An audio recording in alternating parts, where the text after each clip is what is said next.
Hi, everybody. My name is Dulce, and I'm going to talk to you a little bit about how muscle activity adjusts, adapt and generalize, and especially in walking. So what do you mean by locomotor adaptation and generalization, right? Well, locomotor adaptation is the ability that we have to adjust our gait to internal and external changes. These internal changes can be growing up, growing old, definitely if you tore your ACL, or if you get a brain lesion. External changes can be more like changes in the environment, meaning that the way that you walk and eyes is really different in the same because the environmental demands are different. And this is really important for rehabilitation because we know the stroke patients or like patients in general and older adults have a hard time doing the changes. By generalization, what I mean is like the ability to carry over movement from one situation to another. And you can imagine this is critical for rehabilitation because you learn things in the clinic and the idea is for you to carry over those movements to your day-to-day activities.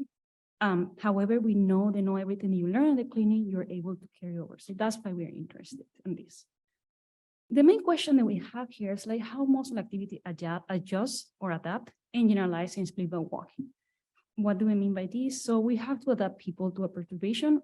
Unfortunately, we don't have eyes or CN on our lap, but we have a split belt treadmill, which is a treadmill with two independent belts that we can move at different speed. And what we do is we adapt people to this perturbation. We measure their after effects when we remove the mechanical perturbation on the treadmill to measure what happened in the same environment. But for generalization, what we do is we do it in overground walking, and that way we change the context of the task.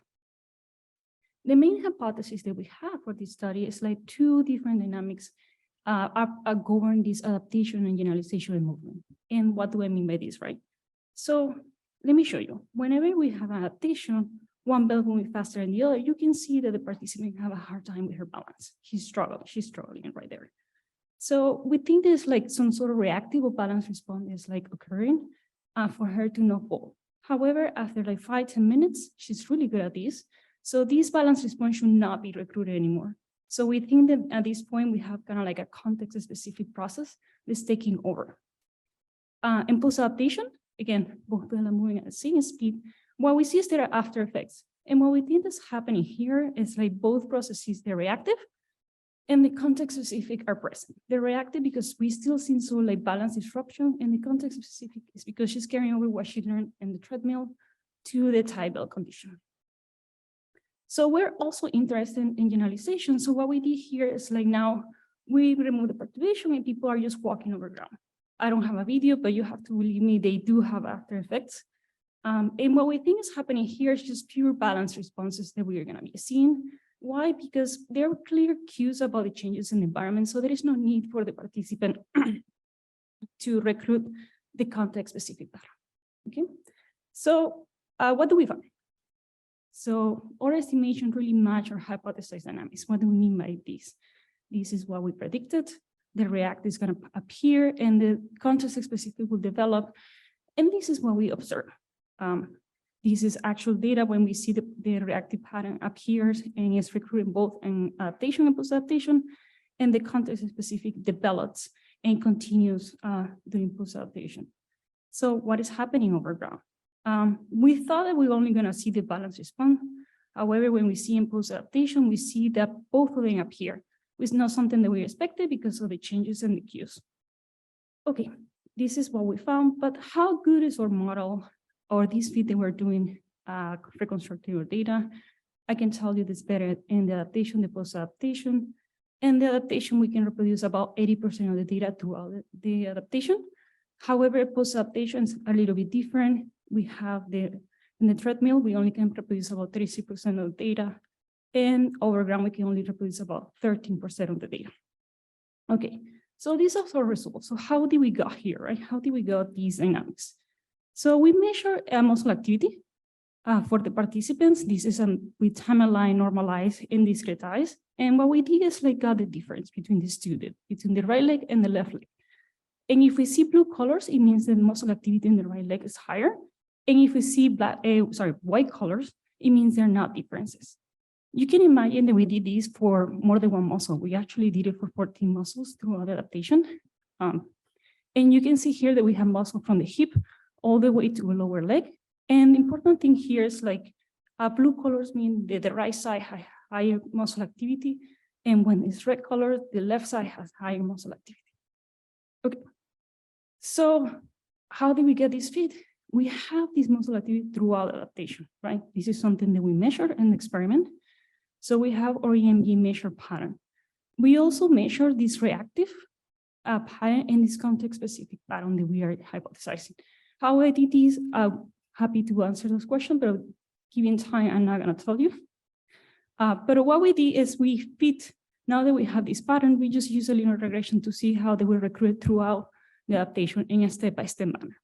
And this is how we get these dynamics. So I told you that these processes can account really well for the data and adaptation. So what does this mean? So when we look at here really early adaptation, we can see our actual measured data, and this is what we got. And this is the reconstruction that our model used. We can see that we can reconstruct both the patterns themselves. You can focus on the blue colors and the ankles, and also the intensity of this data. However, the story is a little bit different for post-adaptation. Again, this is the traces that I already show you. What happened if we zoom in here? What we observe is like the measure. We can see that we have really higher activity on the ankle. And we are able to reproduce most of the muscle activities that we see post-adaptation in the treadmill. However, the intensity is not quite the same.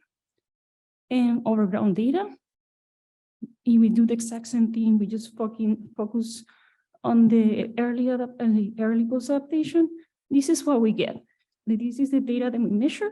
Important here to notice is that the intensity of the colors is much lighter. So immediately you can see that the after effects are much, much smaller.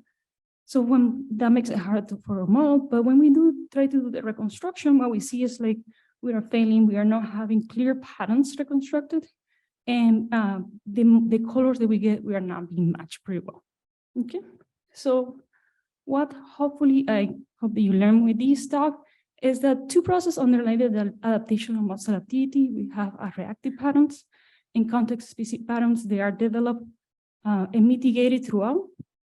We see that these two processes can reconstruct better what's happening in the treadmill than overground. However, there's no 100% any of them. So what does this mean, right? It means there might be other processes that might be at play upon the transition to the split belt situation. So participants are doing something different than we're hypothesizing.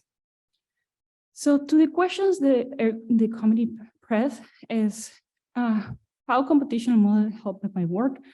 Definitely, like thanks to computational techniques, I was able to gain knowledge about the latent state driving adaptation movements, and hopefully we are able to exploit this later in rehabilitation.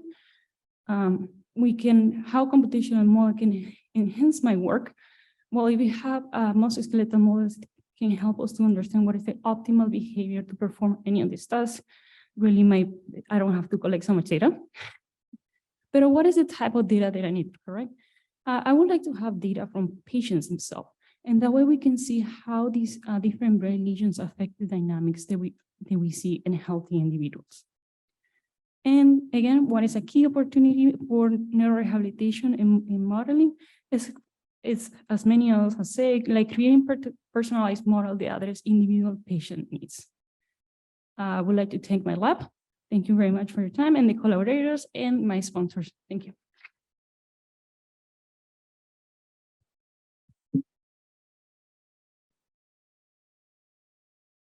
Questions?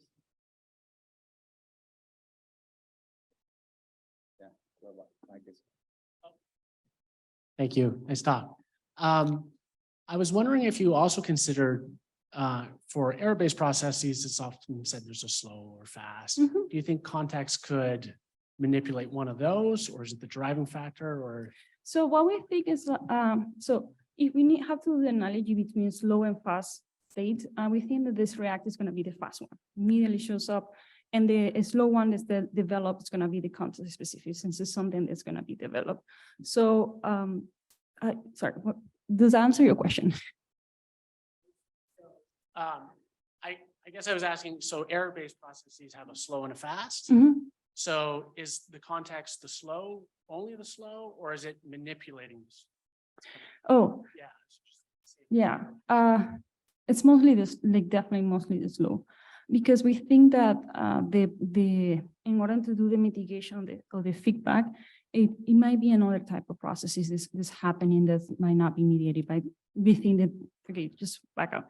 We think the slow is driven by the cerebellum. We think that like the mitigation might not be driven by the cerebellum itself. If I answer the question. Thank you very much. Mhm. Do we have time for one more question?